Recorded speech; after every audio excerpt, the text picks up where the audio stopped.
दरअसल चुनाव से पहले नेता जनता से विकास के वादे करते हैं और कहते हैं कि वो संसद पहुंच गए तो विकास के मुद्दों पर बात करेंगे, सरकार से विकास करवाएंगे ताकि देश और प्रदेश में खुशहाली आ सके।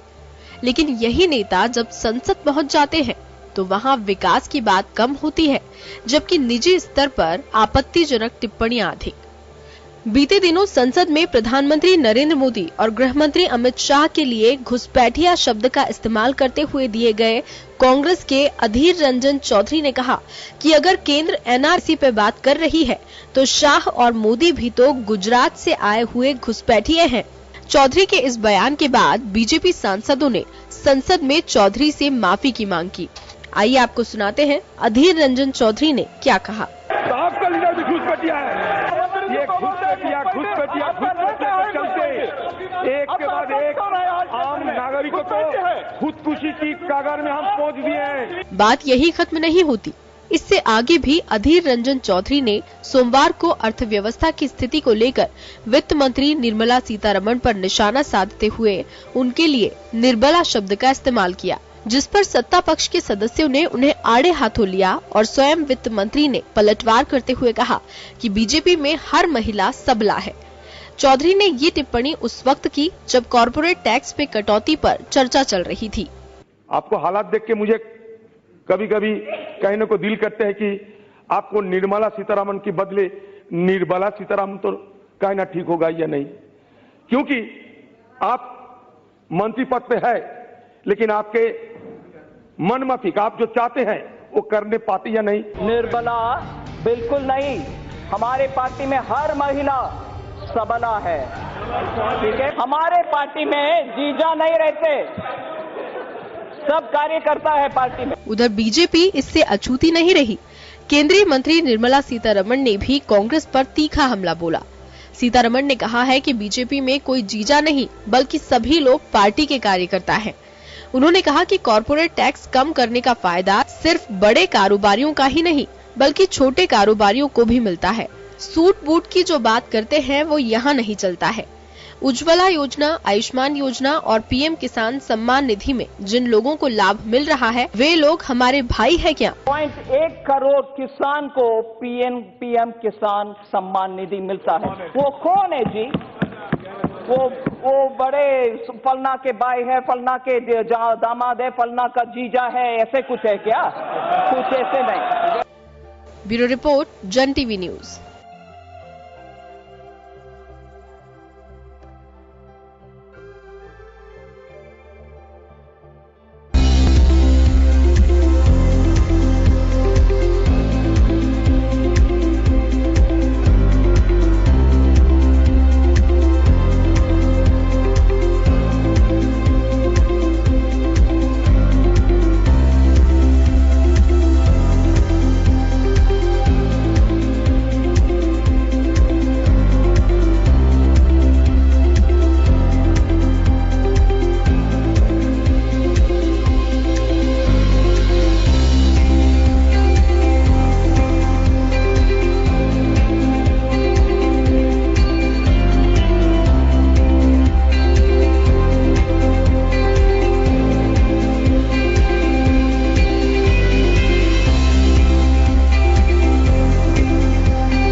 नमस्कार जंटी में स्वागत है आपका। मैं हूं योगेंद्र, आप देख रहे हैं खास खबर। खास खबर में हम बात कर रहे हैं देश की सर्वोच्च लोकतांत्रिक पंचायत यानी कि संसद। संसद में देखे हमारे माननीय क्या क्या कह रहे हैं। मुद्दे बहुत है इस देश में। बेरोजगारी मुद्दा है, महंगाई मुद्दा है, विकास दर एक मुद्दा है, लेकिन हम उलझे हुए हैं कि किसको क्या कहा जा सकता है, किसको क्या जवाब दिया जा सकता है। हम इसी उधेड़बन में बने उलझे हुए हैं। जमाना बदल रहा है, एक एक चीजें हर व्यक्ति तक पहुंच रही है। पूरा देश आपको देख रहा है कि आप कर क्या रहे हैं वहां पे। जनता की गाड़ी कमाई का पैसा वहां लगाया जा रहा है, लेकिन माननीय है कि मानते नहीं। चलिए, यही हमारा मुद्दा है कि अधीर रंजन चौधरी कह रहे हैं कि निर्बल जो कहा जाता है कि बेचारा सीतारमन है, तो निर्मला सीतारमन भी अगले दिन जवाब देती हैं कि हमारे यहां पे कोई दामाद और जिया जी नहीं है। ये थोड़ी देर के लिए चुटकी हो सकती है, कोई पार्टी के कार्यकर्ता थोड़ी देर के लिए इससे खुश हो सकते हैं कि देखे हमारे नेता ने उसको क्या कहा और हमारी नेता ने उनको क्या जवाब दे दिया। वाह वाह, क्या बात है। लेकिन इसे कोई सॉल्यूशन नहीं है। ये चंद सेकंड की टिप्पणियां हो सकती हैं, लेकिन अगर हंगामा हो और सदन से वॉकआउट कर जाएं, बाहर निकल जाएं, यह मुझे लगता है कि बड़ा एक अजीबोगरीब स्थिति है। यह विचार करना चाहिए। देश की लोकतांत्रिक पंचायतों के प्रति आम जन का विश्वास वैसे ही घट रहा है, यह सच्चाई है। ये कार्रवाइयां कम होती जा रही हैं। लगातार स्तंभकार, टिप्पणीकार, आलोचक लिख रहे हैं कि इस ओर ध्यान दिया जाना चाहिए। ये हो सकता है कि पर्टिकुलर कोई लोग जो बैठे हुए हैं इस पदों पे वो खुश हो सकते हैं कि देखिए हमारी चल रही है इस समय, लेकिन विधायिका कमजोर हो रही है इससे, जो नहीं होना चाहिए। अगर ये सब होगा तो मुझे लगता है कि असंतुलन होगा जो लोकतंत्र के लिए उचित नहीं है। चलिए, मेरे साथ आज इस मुद्दे पर चर्चा करने के लिए बीएसपी के वरिष्ठ नेता विष्णु कुलवाल साहब हैं, वरिष्ठ पत्रकार उमेंद्र दहादी साहब हमारे साथ में हैं, शील दबाई जी भाजपा नेत्री हमारे साथ में, सभी का स्वागत है। मैं उमेंद्र जी आपके पास आना चाहूंगा कि ये जो कुछ है ये किसी ड्रामे से कम हम नहीं कह सकते हैं इसे, और आम जनता जिसको मुझे लगता है कि कोई लेना देना नहीं है कि इन टिप्पणियों से थोड़ी बहुत देर के लिए हो सकता है रोचकता पैदा करना चाहते हैं, हंसी खुशी का माहौल एक बने वहां, लेकिन इस तरह की तलखी और टिप्पणियां उससे कुछ हासिल नहीं हो रहा। पैसा लग रहा है इतना जनता की गाड़ी कमाई का और वहां कोई सोल्यूशन निकल नहीं रहा, केवल बस हम टिप्पणियों में उलझ के रह रहे हैं। योगेंद्र जी, देश की जनता को बहुत उम्मीद होती है जनप्रतिनिधियों से। वो ये उम्मीद लगा के बैठते हैं कि जब संसद का या विधानसभा का सत्र चलता है तो देश हित के या प्रदेश हित के मुद्दों पे चर्चा होगी। कई दफे ये स्थिति होती है कि प्रश्नकाल में एक या दो प्रश्न के बाद इतना बड़ा हंगामा खड़ा हो जाता है कि सदन की कार्रवाई दिन भर के लिए स्थगित हो जाती है। जनता के सामने जो जनता का पैसा है, उस गाड़ी कमाई का पैसा, उसका यदि दुरुपयोग होता है, दुख होना स्वाभाविक है। जनप्रतिनिधियों को कंट्रोल करने के लिए, सांसदों और विधायकों को कंट्रोल करने का मुख्य काम होता है उस दल के, जो संसदीय दल का विधायक दल का नेता, उसका काम है कि उनको नियंत्रण में रखे। जब सूची के स्लिप के माध्यम से बोलने का मौका दिया जाता है तो उन्हें पहले ही देखना चाहिए कि कौन सांसद या कौन विधायक किस प्रकार की बात बोलेगा। इस समय जो लोकसभा का माहौल है, हम 3 दिन पहले बहुत खुश हुए थे, इसी चैनल पे हमने चर्चा की थी कि लोकसभा अध्यक्ष माननीय ओम बिरला जी ने एक मिसाल पेश की थी कि 20 प्रश्न एक दिन में हल होने की। लेकिन एक दिन की मिसाल तो यदि हम हमेशा के लिए ऐसी स्थिति बना दें कि संसद के प्रति या विधानसभा के प्रति आम जन का विश्वास डगमगाने लगे। पहले कहा जाता था कि कोई भी हंगामा होता है, क्यों ऐसे पंचायत बनाते हो, तो यानी अब ये कहते हैं कि जो पंचायत को हम ये मानते हैं कि पंचायतों में ऐसा होता होगा। लेकिन इस प्रकार का उदाहरण अब लोकसभा या विधानसभा में आने लग गया, लोग कहने लगे इसको पंचायत बना दी। आम जनता ये चाहती है कि उनका जनप्रतिनिधि उनके हित की बात कहे, उनकी समस्याओं को लेकर बोले, लेकिन ये सब कुछ कुएं में भांग मुटी है। मैं ये नहीं कह सकता, एक पार्टी को दोषी नहीं मान सकता कि उन्होंने ये किया है। जो भी विपक्ष में हुआ, चाहे भारतीय जनता पार्टी विपक्ष में रही तो उन्होंने सदन को नहीं चलने दिया। आज कांग्रेस या अन्य दल वो ये नहीं चाहेंगे कि सदन का काम ढंग से चले। जनप्रतिनिधियों को उनके प्रति जागरूक करने की आवश्यकता है। यानी जब ये इसी प्रकार का हंगामा खड़ा करना है तो इतने लंबे सेशन चलाने की कोई आवश्यकता नहीं है। जनता के पैसे का दुरुपयोग है। आप माननीय सांसदों को, माननीय विधायकों को उसके बाद पेंशन देते हो, उनको अनेक सुविधाएं देते हो। क्या इसी बात के लिए पेंशन देते हो? क्या इसी बात की उनकी सुविधा है कि हंगामा खड़ा करने के लिए? हंगामा खड़ा नहीं, देश की जनता को उनसे उम्मीद है कि जनहित के मुद्दों को उठाए।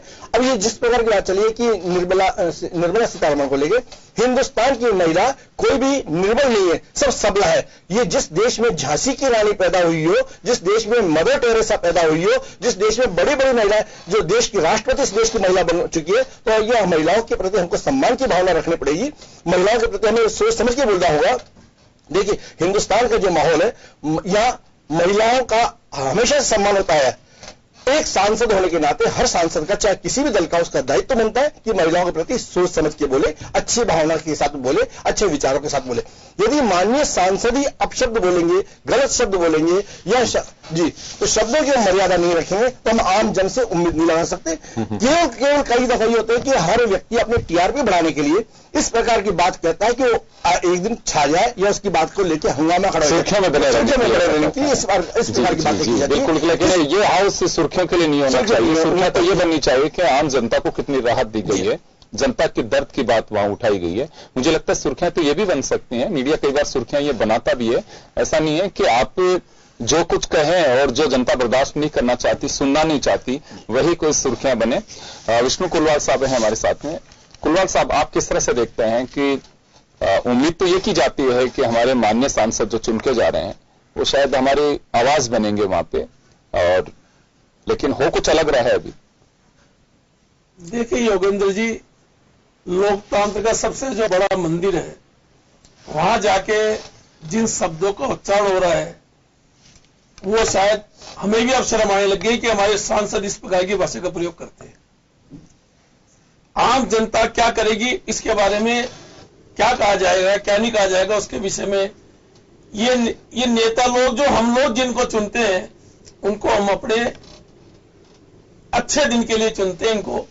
इनको इस मजाक के लिए नहीं चुनते कि लोकसभा राज्यसभा में जाके ये अपनी मन की भड़ास को दूसरे नेताओं को उतार के उनकी भड़ास को, उनकी आपस की बातों को सुन के ऐसा लगता है कि हमने कैसे लोगों को भेज दिया इस लोकसभा राज्यसभा में, जिनको भाषा की संयमता भी उन्होंने खो दी वहां जाके। विष्णु, ये बीएसपी के लोग भी कम नहीं थे, उसके सांसद भी भाषा पर निरंतर रखते थे, वो भी अपशब्द बोलते थे।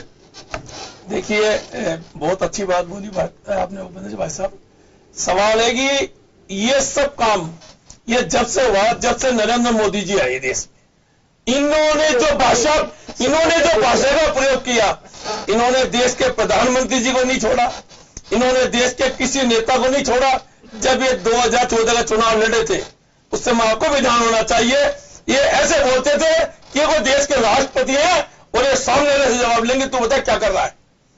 इस प्रकार की भाषा का प्रयोग कब से शुरू हुआ?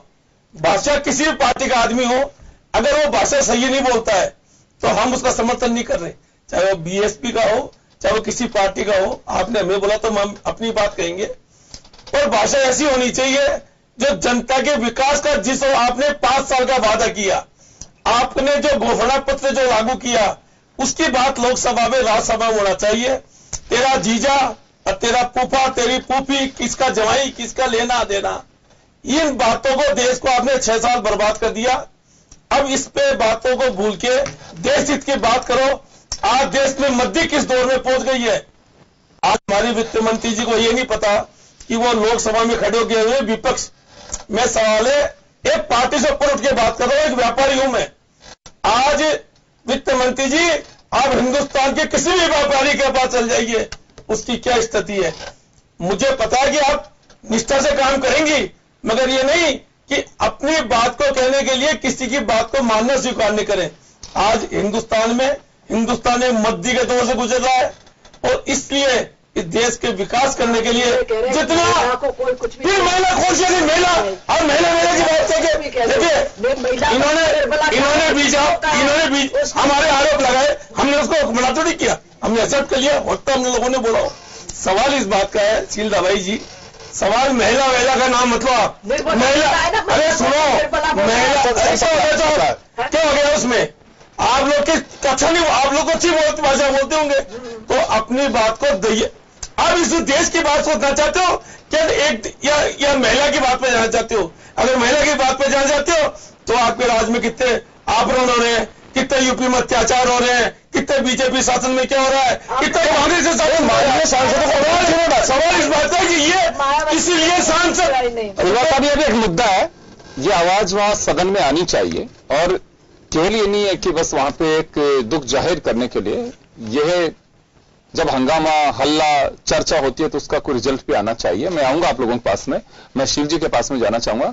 शील जी, चुने हुए जनप्रतिनिधि वह अपने क्षेत्र के नेतृत्व के साथ साथ आप ये देखिए कि 125 करोड़ से ज्यादा की आबादी में से अगर चुन करके अगर 543 लोग जाते हैं तो निश्चित रूप से एक बड़े लकी हैं वो लोग, और वो जनता की आवाज बनते हैं और प्रतिनिधित्व करते हैं इस मुल्क का। लेकिन वहां जाने के बाद में या तो इस देश में मुद्दे नहीं रहे, ये मुद्दे बचे नहीं है। मुद्दे सिर्फ यही हैं कि किसको एसपीजी मिलनी चाहिए, किसको क्या कह दिया, किसको क्या जवाब दिया, किसको घुसपैठिया कह दिया।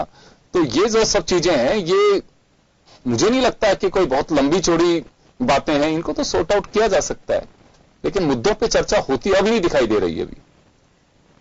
योगेंद्र जी, अभी आपने सही कहा कि जब एक एमपी चुनकर जाता है, कम से कम 8-9 विधानसभाओं को रिप्रेजेंट, वो 8 विधानसभा से एक लोकसभा क्षेत्र बन रहा है, एक लोकसभा बनता है, कम से कम 20 से ऊपर, 20 लाख से ऊपर लोग मतदाता होते हैं। जब इतने लोग एक आशाएं, अपेक्षाएं लेकर उसको चुन के वहां भेजते हैं कि वो हमारे क्षेत्र का विकास करेगा, और वो लालायित रहते हैं, वो इंतजार करते हैं कि कब हमारा एमपी वहां जाकर वो हमारी समस्याओं को उठाएगा, हमारे क्षेत्र के बारे में बात करेगा, और गौरवान्वित होते हैं कि आज हमारा एमपी वहां पर पार्लियामेंट में हमारे मुद्दे पर बोल रहा है। जब वो देखता है कि उनका एमपी सब बातों को हटा करके ऐसी टिप्पणी करता है कि प्रधानमंत्री घुसपैठिया है, गृह मंत्री घुसपैठिया है, या जो वित्त मंत्री है वो निर्मला है, जब ऐसे शब्दों को सुनता है तो सिर्फ उस क्षेत्र के ही मतदाता नहीं, पूरा देश और स्पेशली जो पार्टी जिसका जो प्रतिनिधि है, बहुत ही निश्चित तौर पर ये आहत होते हैं। आप विदेशों में भी ये बात जाती है कि आप प्रधानमंत्री के लिए किस तरह की भाषा का प्रयोग करते हैं, आप गृह मंत्री के लिए किस तरह की भाषा का प्रयोग करते हैं। और बहुत शर्मनाक बात है, जब बात निर्मला रमण की बात आ रही है तो मैं आपको पिछली घटनाएं भी बता दूं कि किस तरह से महिलाओं को अपमानजनक शब्द बोले जाते थे। ये सिर्फ मोदी जी की बात करें, लालू क्या मोदी जी के टाइम में थे? लालू कहते थे कि हेमा मालिनी के गालों जैसी हम सड़कें, ये बात अटल बिहारी वाजपेयी ने त्रिपुरा बाजार में बोली है। आपको सिल्लाबाजी पता तो है नहीं, आप आगे बढ़ना चाहती हो।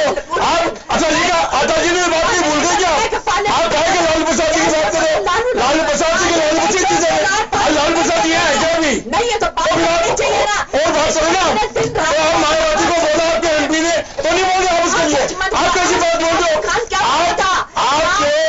आजम खान क्या बोल रहा है, जवाब दीजिए। मुझे क्या बोल रहे हो आप? हमको क्या बोल रहे हो इसके बारे में? क्यों बोले? नहीं आप बोल रहे हो, नहीं आप बोल रहे हो इसके लिए। लालू के बारे में आप क्यों बोले?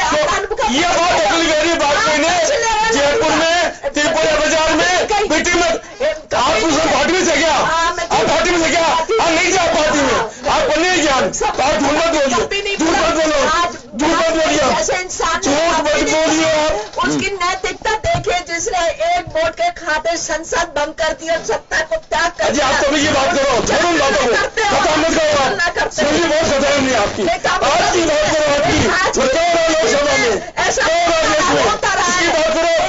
आपने कौन सा क्या कर दिया मुझे ये बताओ? आपके पास राज मिलेगा तो हम भी करेंगे। हमारा यूपी में राज था, एक भी गुंडा नहीं छोड़ा हमने, एक भी गुंडा नहीं छोड़ा हमने। ये आप इस बात को समझ लो, आप लोगों ने हम साथ मिलाया था, आप लोगों ने हम साथ मिलाया था, तो मायावती जी सबसे बड़ी लीडर थी, तो आप फालतू की बात मत करो। आज अभी जी आज आप इसकी बात को महिलाओं को सम्मान हो रहा है, महिलाओं को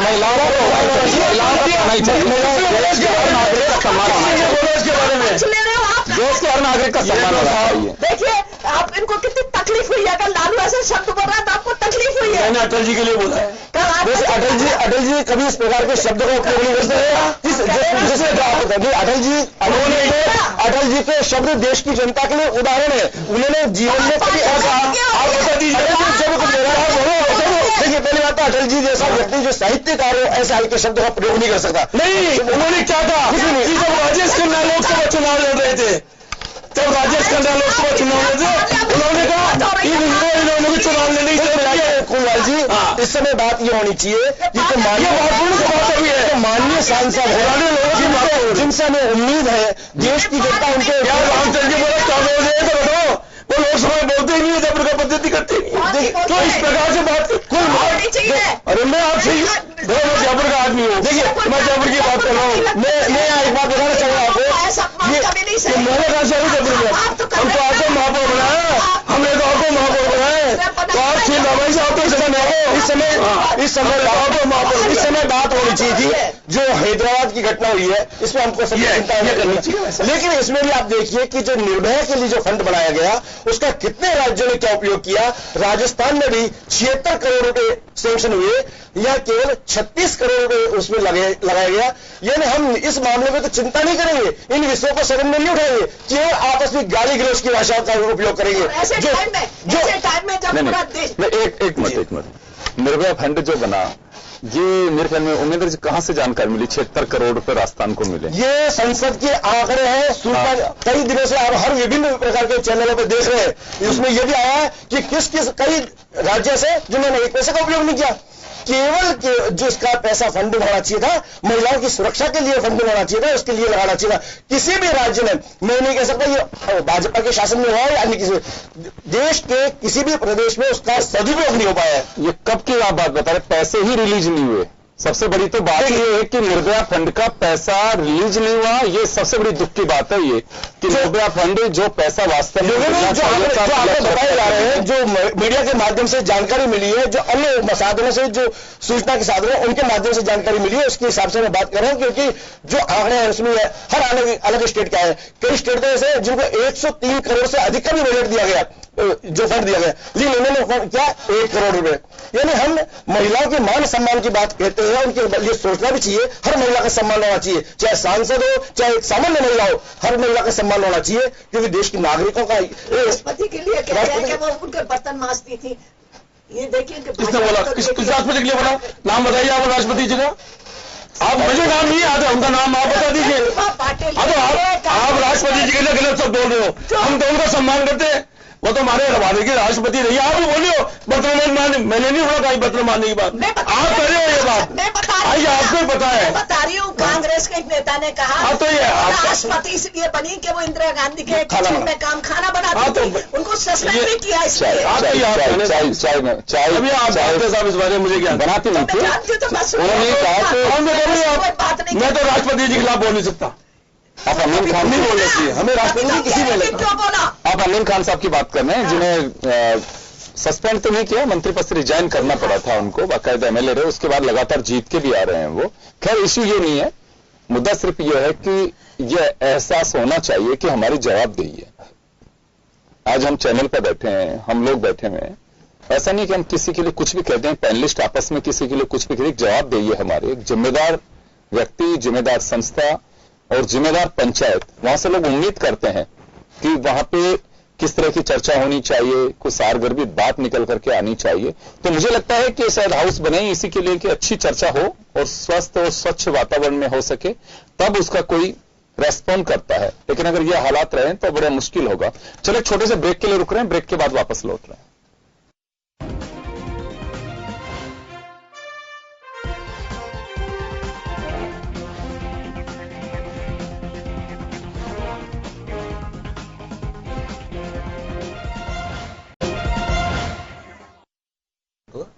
ब्रेक के बाद एक बार फिर आपका स्वागत है। आप देख रहे हैं खास खबर। बात कर रहे हैं हम देश की सर्वोच्च पंचायत यानी कि पार्लियामेंट, वहां जिस तरह के बोल बोले जा रहे हैं, मुझे लगता है कि जनता को ऐसी उम्मीद नहीं है कि हमारे माननीय वहां जाके ये बातें करें।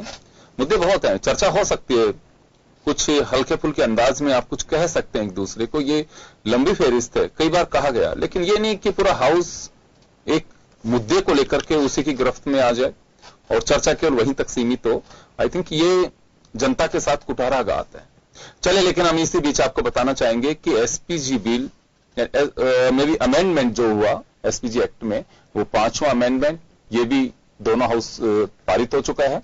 और एसपीजी बिल में जो पहले 4 संशोधन हुए, उसके बाद ये 5वां संशोधन है। अब ये प्रधानमंत्री के लिए रहेगा और एसपीजी में एक रेशो फिक्स है, कहां से कितने अधिकारी और जवान लगेंगे, कहां से कितने लगेंगे, किसी स्टेट का कितना रेस होगा, इस शायद जो राज्यों से जाते हैं उसमें 1% है, बीएसएफ, सीआरपीएफ, आईटीबीपी और CISF, CRPF, इनके जो अधिकारी हैं और जवान हैं उन्हें शामिल किया जाता है। अमित शाह इस बिल को पास कराने के साथ ही, क्योंकि SPG को लेकर के काफी हंगामा रहा, देश भर में कांग्रेस के नेताओं ने मांग भी की।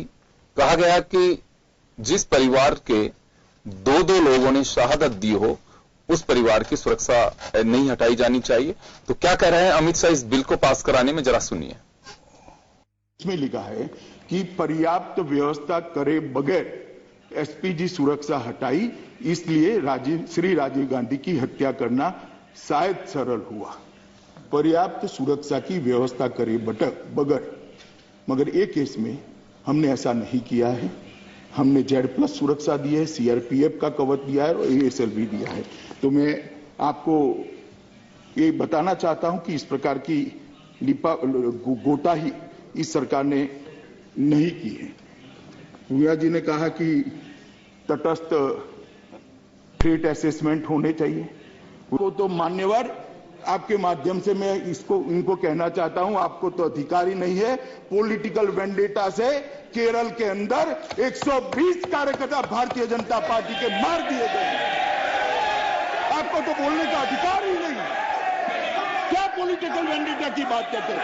कम्युनिस्ट पार्टी मार्क्सिस्ट को पॉलिटिकल वेंडेटा की बात करने का कोई अधिकार नहीं। भारतीय जनता पार्टी और RSS के 120 कार्यकर्ताओं को मार दिए गए हैं। ब्रेक के बाद एक बार फिर आपका स्वागत है। और आप देख रहे थे SPG बिल के बाद किस तरह से आक्रामक दिख रहे हैं अमित शाह।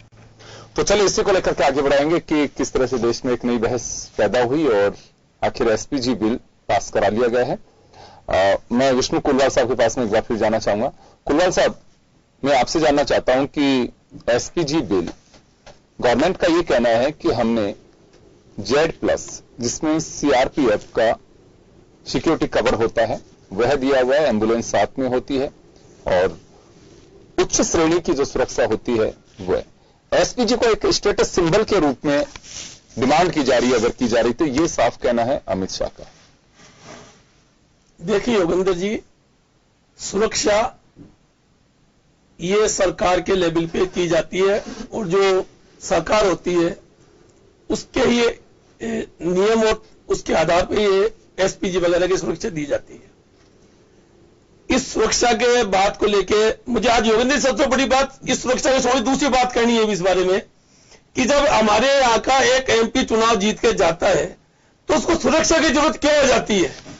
मैं कहता हूं हिंदुस्तान से सुरक्षा नाम की चीज जो अंग्रेजों ने पैदा की थी उसको हटा दी जाए ना आज, तो देश में कोई भी आदमी का कुछ होने वाला नहीं है। देखिए, ये प्रधानमंत्री जो एक ऐसी सीट होती है उसके पास हजारों उसके सामने समस्या होती है और हजारों लोग उसके दुश्मनी बन सकते हैं। सवाल है कि अगर देश के प्रधानमंत्री राष्ट्रपति को छोड़ के अगर सब लोगों से सुरक्षा हटा दी जाए तो मैं कहता हूं कोई जरूरत नहीं है। तब ये MP चुन के आते हैं, जब इनको चुनाव प्रचार करते हैं ये, तब तो इनको प्रॉब्लम। योगेंद्र जी, इस देश का कितना बड़ा बजट है जो सुरक्षा के नाम पे खर्च किया जा रहा है।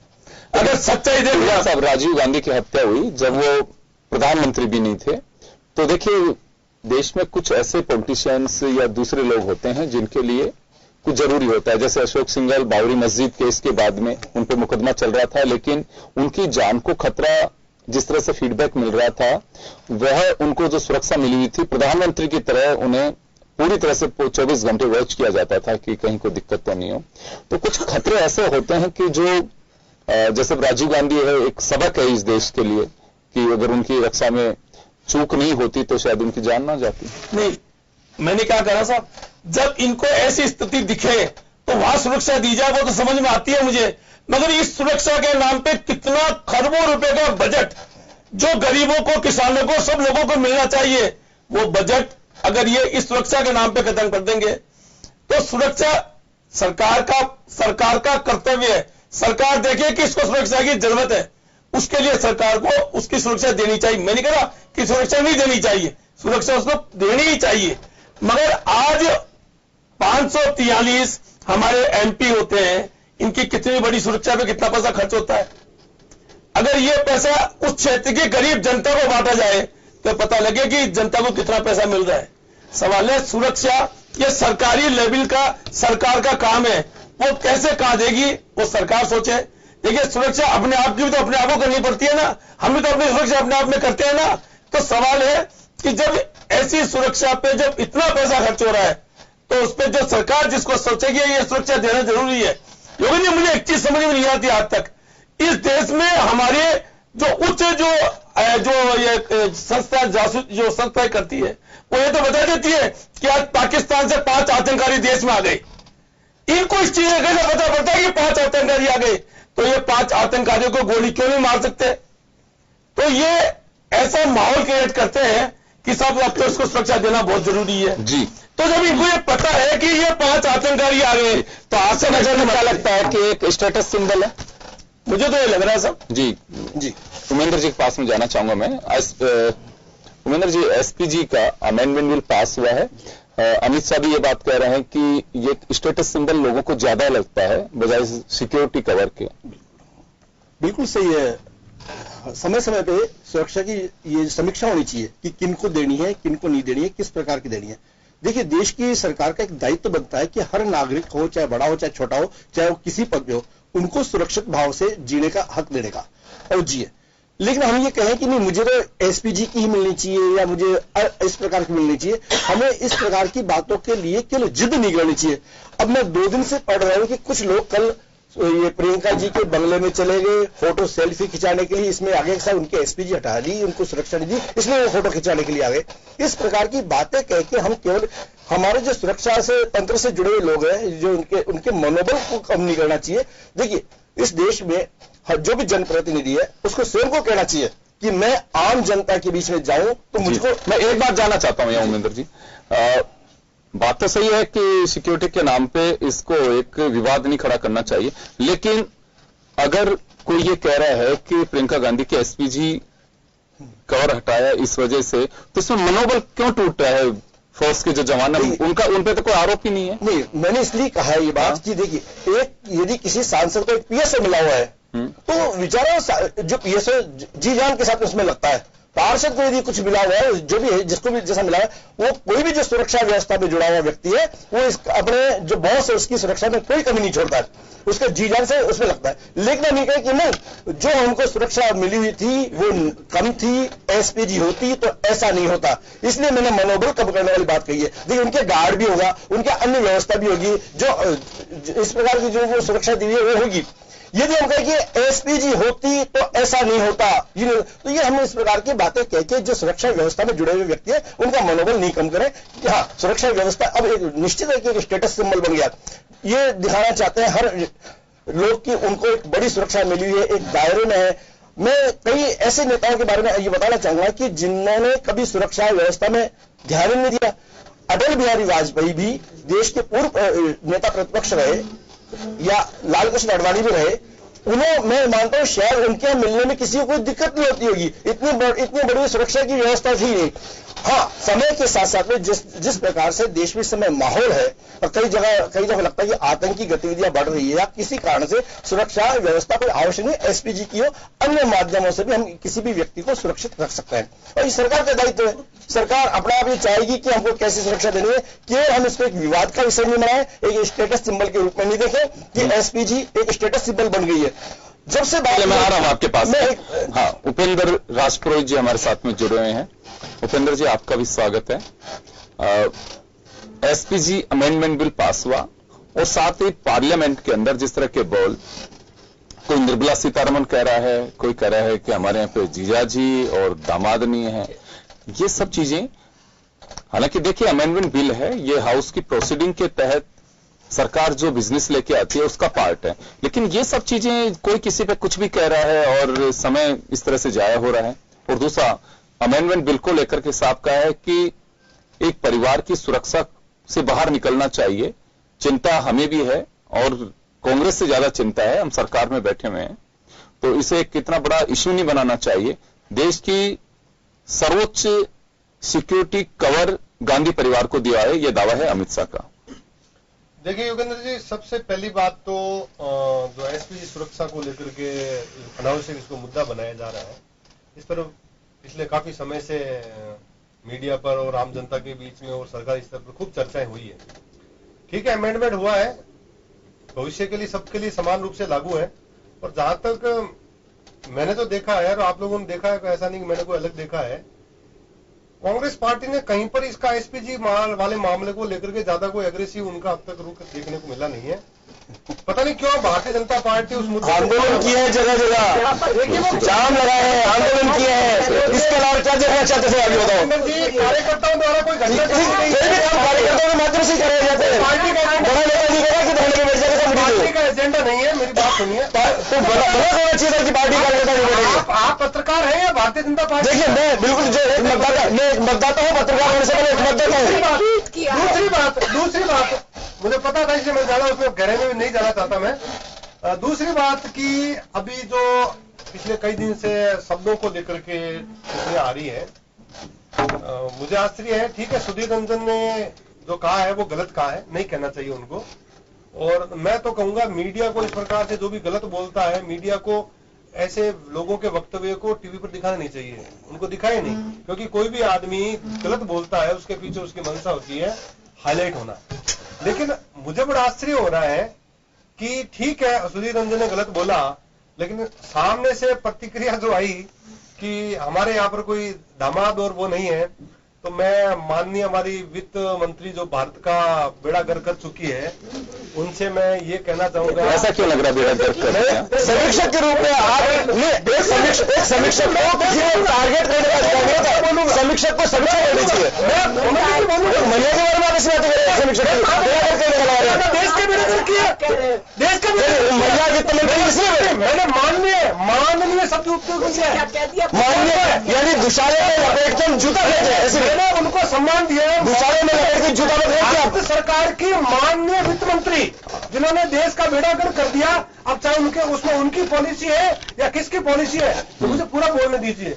उन्होंने कहा कि हमारी पार्टी में दामाद और जीजा नहीं है, तो मैं उनको याददाश्त दुरुस्त कर दूं, भारतीय जनता पार्टी में भी दामाद और जीजा रहे हैं। मैं भी नाम गिनाना शुरू करूंगा तो टाइम वेस्ट होगा यहाँ पर, है ना, वो भी समझ रही है। और शायद उनको बाद में ये भान हो गया होगा कि मैंने गलत बोल दिया, जीजा दामाद की बात मुझे नहीं बोलनी चाहिए थी। तो इस प्रकार मैं तो मैडम ये कह रहा हूं कि चाहे कोई बोल रहा है, चाहे सुधीर, मैं तो कहता हूं अधीर रंजन चौधरी ने जो बोला है वो सरासर गलत बोला है, नहीं बोलना चाहिए। इससे एक गलत परंपरा चल पड़ी है हिंदुस्तान की राजनीति में, गलत बोल करके आप हिट लिस्ट में आ गए। कांग्रेस अध्यक्ष को माफी मांगनी चाहिए कि नहीं मांगनी चाहिए इसमें? उनका सांसद गलत बोले, आपके पार्टी नेतृत्व का काम है। आपके दिए गए वक्तव्य के लिए आपके परिवार का सदस्य मुझे एक बात बताइए कि ये अच्छी बात है, वैसे उमेंद्र जी का बहुत बढ़िया सुझाव है। गोडसे को लेकर के जब प्रज्ञा ठाकुर बोली तो कहा गया कि प्रधानमंत्री को इस पर वक्तव्य तो देना चाहिए, तो बीजेपी का बयान था कि तो उनका निजी बयान है। अगले दिन फिर बाद में जब ज्यादा हंगामा हो तो उन्हें पार्लियामेंट्री जो कमेटी थी रक्षा वाली, उससे बाहर कर दिया। तो ये या तो वास्तव में राजनीतिक दलों को तय करना चाहिए कि हमारा कोई नुमाइंदा बोलता है तो माफी मांगनी किसको है, माफी किसको मांगनी है। इसके लिए जो सदन में जिस दल का मुखिया है, नेता है, वो कहे कि हमारे सांसद ने गलत बोला है, उसके लिए हमें खेद है, क्योंकि होना चाहिए। लेकिन ये ऐसे कई उदाहरण आए हैं। कई दफे ये कहा कि भाई पार्टी की लाइन की बात नहीं है, इसमें गलत है, ये उनका निजी मामला, उसका तो यानी मुख्य बात यह है कि इसमें पार्टी नेतृत्व का एक बयान आना चाहिए। ये उनके व्यक्तिगत हो सकती है, कांग्रेस इस बात से सहमत नहीं है, इस प्रकार का बयान आना चाहिए ताकि देश की जनता देखे कि कांग्रेस तो महिलाओं के सम्मान के लिए अग्रणी है, कांग्रेस महिलाओं का सम्मान करना चाहती है। एक व्यक्ति है जो कुछ ही भटक सकता है, कुछ ही गलत बोल सकता है। पार्टी नेतृत्व का काम होता है कि अपने सांसदों को नियंत्रित रखे। अध्यक्ष खुद महिला है। जी बिल्कुल सही कह रहे हैं आप ऐसे तो कि होना चाहिए। मैं शिव जी के पास में जाना चाहूंगा। शिव जी, चीजें तो बहुत सारी हैं कि गाइडलाइन बननी चाहिए, लेकिन मुझे तो ऐसा लग रहा है कि पहले जो चर्चाएं होती थी दूसरे दिन लोगों को एक जरिया भी केवल अखबार था। आज तो हम लाइव देख रहे हैं कि कौन क्या कह रहा है, कौन क्या सुन रहा है। अखबार में लोग देखते थे कि अच्छा हमारे सांसद ने ये बात की, ये मुद्दा उठाया, इस तरह से चर्चाएं हुई। आज तो सब चीजें तो गौन हो गई। ये राजनीतिक दलों को तय करना है। राजनीतिक दलों से आप और हमारे कुलवाल साहब यहां बैठे हुए हैं, मुझे मालूम है कि आप लोग विचार कर सकते हैं, कहीं बात रख सकते हैं। करने वाले बहुत सारे लोग ऊपर बैठे हुए हैं, वहां तक पता नहीं हमारी आवाज पहुंचेगी नहीं पहुंचेगी, लेकिन वास्तव में आ चुका है। ये चर्चा चौराहे की, दूसरी जगह की, लोग देखते हैं कि क्या चल रहा है पार्लियामेंट में, क्या चल रहा है असेंबली में। केवल बात तो संसद की नहीं है, स्टेट असेंबली में भी यही हाल है कि लेजिस्लेचर जिस तरह से कमजोर होता जा रहा है, चर्चा नहीं होती है और फिर कहते हैं कि सब अधिकारी हमारी नहीं मानते हैं। अधिकारी आपकी इसी वजह से नहीं मानते कि आप वहां से ऊपर से हाउस से कमजोर होते जा रहे हो, विधायिका में वो ताकत नहीं रह पाई है। तो ये आप लोगों को तय करना है कि जैसे उमिंदर जी का सुझाव है कि सदन में उस पार्टी का जो मुखिया बैठा है वो माफी मांगे। नहीं, बिल्कुल ऐसा होना चाहिए।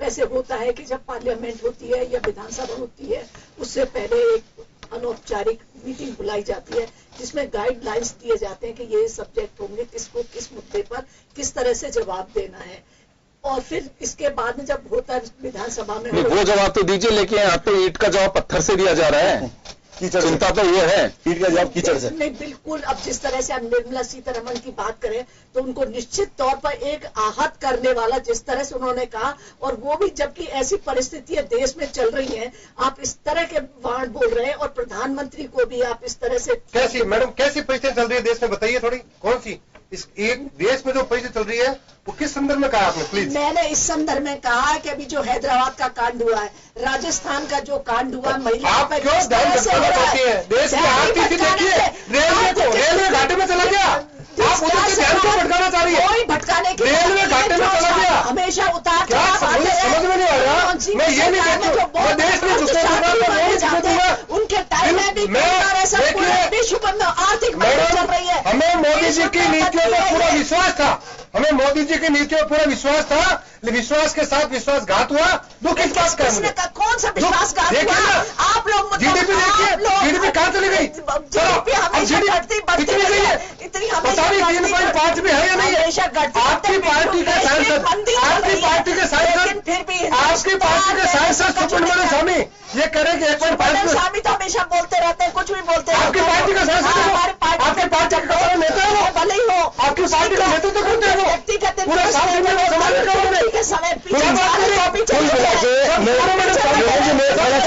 स्वामी जब सुब्रमण्यम स्वामी पाकिस्तान के मुद्दे पर बोलता है, जब सुब्रमण्यम बांग्लादेश के मुद्दे पर बोलते हैं, तो आपकी पार्टी के बिल्कुल विश्वास नहीं है। और इसमें बोल रहे हो तो आप कह रहे हो कि वो ठीक है, अपने व्यक्तिगत विचार देखिए। मोदी जी ने हमारे भी आता है, मोदी जी ने वो स्वतंत्र है, वो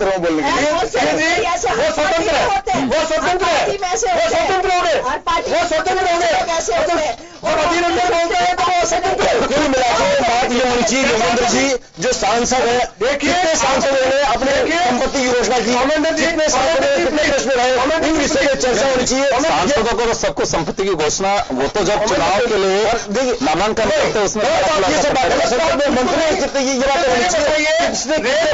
आज डिक्लेयर हुआ है रेलवे डिपार्टमेंट घाटे में। देखिए मैं आपको बताऊं, अधिकारी शासन जी प्लीज, मैं इकोनॉमिस्ट तो नहीं हूं लेकिन थोड़ा बहुत हिसाब किताब मुझे भी आता है। बीकानेर से एक ट्रेन जो जयपुर आती है उसका मैंने खर्चा निकाला, 3 लाख का खर्चा आता है एक चक्कर का, और उसमें जो पैसेंजर आते हैं उसका एवरेज इनकम होती है 20 लाख की। यानी ट्रेन सुबह आती है शाम को वापस जाती है, 40 लाख देती है, 6 लाख खर्चा, 34 लाख प्रॉफिट है। उसके बावजूद रेलवे डिपार्टमेंट घाटे में कैसे? मेट्रो घाटे में चल रही, पहले उससे अरे मेट्रो कितनी मेट्रो? अरे मैंने क्या बात करी है आपकी जयपुर क्या जगह की इकोनॉमी आपकी, क्या जगह की इकोनॉमी है? पूरे घर में 20 कमरे हैं, एक कमरे से पूरा बंद करवा दीजिए, ये समझ से बाहर है। देखिए इन दोनों ये जो बातें कर रहे हैं ना, इनकी बातों में सिर्फ ये है कि इनको एक दूसरे पे कीचड़ उछालना है, एक दूसरे देश हित की बात इनको नहीं करनी है। अभी हम लोग यहाँ बैठे हैं देश हित की बात करने के लिए, चाहे वो गलत कोई पार्टी बोले बिल्कुल वो गलत है, जो पार्टी गलत शब्द आगे बोले बिल्कुल वो गलत है, उसे सदन में माफी मांगनी चाहिए, बिल्कुल चाहे वो व्यक्ति कितने बड़ा क्यों नहीं हो, बिल्कुल मांगनी चाहिए। सवाल इस बात का है कि शील दाबाई जी ये बात तो बोल रही है, पर शील दाबाई जी ये नहीं बोल रही कि कल देश के गृह मंत्री झारखंड में क्या बोले, उसके बारे में इनको याद नहीं है, वो भाषण इनको याद नहीं रहता है क्योंकि वो स्लिप हो जाता है, इनके यहाँ पे स्लिप बहुत जल्दी होता है। तो इसलिए अपने सवाल भी हमें देश से मतलब है, देश में संयमता का भाषण, देश में मद्दी, आपने भी कहा भी कि मद्दी चल रही है, अभी आपने भी माना है, माना है विश्वव्यापी मंदी है, आपने माना है विश्वव्यापी मंदी है। मेरी बात हर देशों में मेरी बात तो सुनना, आपने कहा मद्दी है, मैं हमारे देश की विदेश मंत्री कहती है मुझको मद्दी नहीं दिख रही, क्यों? इनको 10 रुपए में लोकसभा में खाना मिलता है, 5 स्टार होटल में रहने को मिलता है, इन सब लोगों को सवाल उनको नहीं मिल रहा है। सारे देश की सोचते हैं, वो क्या फर्क पड़ता है? क्या फर्क पड़ रहा है मतलब वापस बोलिए। अरे 10 रुपए में मिले चाहे कितने भी मिले, उससे क्या फर्क पड़ता है? किसको? उनको। इनको तो पैसे हासिल आते हैं। देश की बात करती है। अच्छा देश की अच्छा देश समझती नहीं है। नहीं है देश। अरे मैम व्यापारियों में पूछो, हम हक खर्चा कर रहे हैं, आप लोग मजाक समझ देते हैं। क्या है विश्व से मतलब नहीं है, मुझे भारत से मतलब है। मैं भारत का वासी हूँ, मैं भारत का वासी हूँ। और देश की हमारी मंत्री बोले बात कि मंत्री नहीं स्वीकार करना चाहिए, ऐसा समय है, ठीक होगा। आप लोग संयम तो होंगे, आप तो मानते ही नहीं हो। हम मान जाइए। देखो इस मंच पे आके सच्चाई का सामना करना चाहिए। लगे आपको उतार चढ़ाव आते रहते हैं। ठीक है मैडम, आप तो नहीं मानोगी, यहाँ तो उतार ही उतार आ रहे हैं। आप लोग कसम का कहते हो कि झूठ बोलनी है, समझ रहे हैं? आप लोग कसम का कहते हो ये रखे हाथ कि हमें झूठ बोलना है। आपको क्या लग रहा है इससे झूठ क्या लग रही है? नहीं ये योगेंद्र जी आप बताओ, जब देश अभी हम यहाँ 4 लोग बैठे हैं, आप तो हमारे एंकर हैं, हम 3 लोग बोले हम मद्दी है देश में। हमने बोला वित्त मंत्री जी, हमें बोले वित्त मंत्री जी मद्दी के लिए कहते हैं मद्दी नहीं है। उसके लिए हमारे जो बीजेपी के प्रवक्ता बोल दिया हाँ मद्दी नहीं है। इनको क्या पता है व्यापारी थोड़ी है, मैं हूं व्यापारी। यहाँ बैठे जिन लोगों में व्यापारी मैं हूं, मुझे पता है। ऐसे चलता होगा। नहीं मैं बताऊं आपको मद्दी क्या है। हम दुकानदारों की जाके हालत देखो बहन जी, आप यहाँ बैठ के मद्दी में नहीं आती, मद्दी वहां आंखों से आंसू निकलते हमारे, क्योंकि हमें हर महीने 4 लाख 3 लाख साधन में चर्चा होनी चाहिए। यही हम चाह रहे हम यही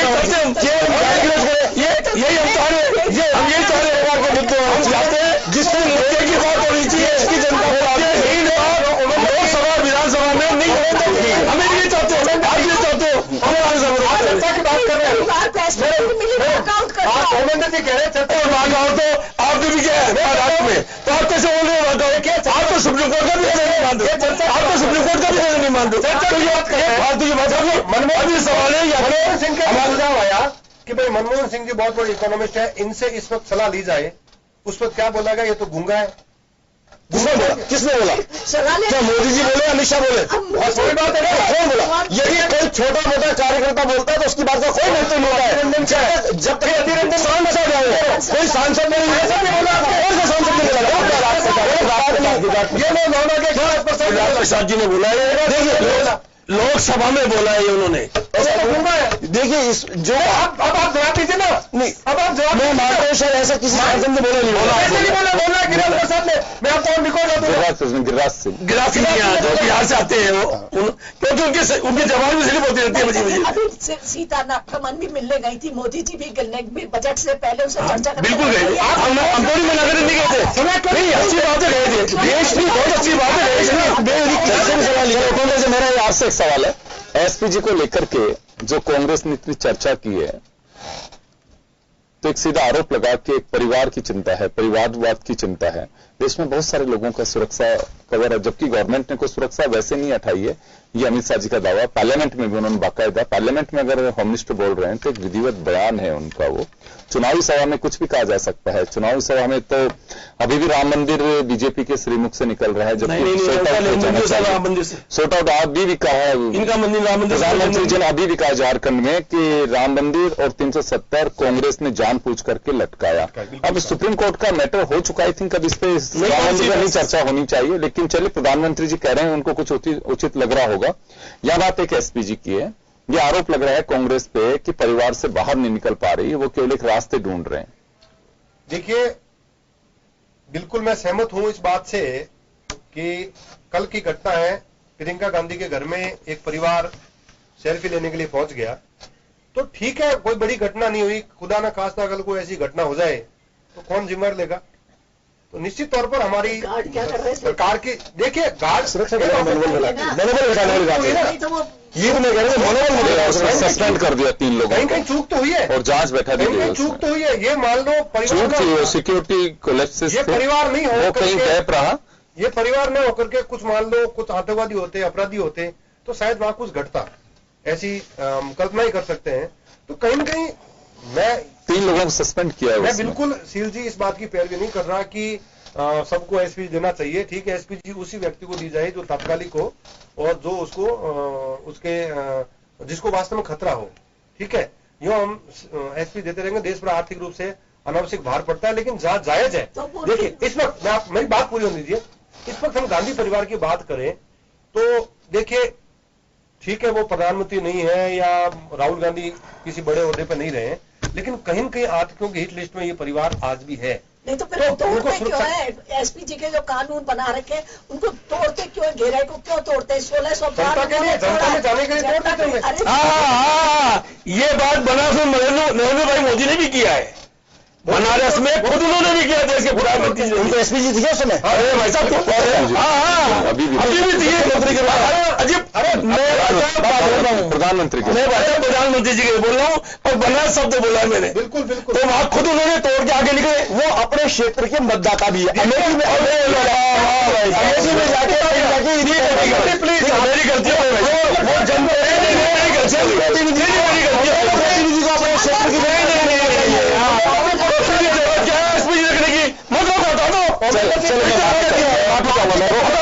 उपेंद्र जी मैं रोकना चाहूंगा, समय कम है, तो कुल मिलाकर के लेवल हुआ भी यह है कि मंच पार्लियामेंट का जो है वो बोलने के लिए आपकी अभिव्यक्ति का है, लेकिन अभिव्यक्ति की इतनी आजादी भी ना हो कि आप कुछ भी कह रहे हैं। जनता के मुद्दे आप उठाएं, जनता की आवाज बने, पार्टी लाइन से ऊपर उठ करके जो राजनीति के संस्कार होने चाहिए उनको आप यूज करें, बोलें।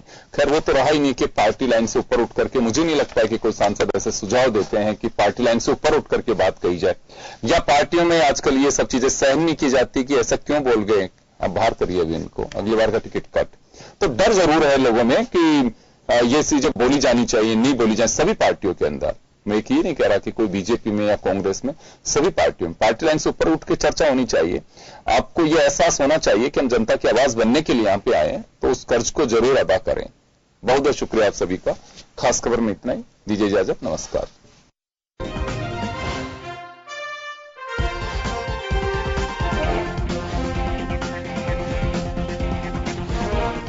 जन टीवी की लेटेस्ट अपडेट पाने के लिए हमारे चैनल को जरूर सब्सक्राइब करें और नोटिफिकेशन पाने के लिए बेल आइकॉन दबाएं।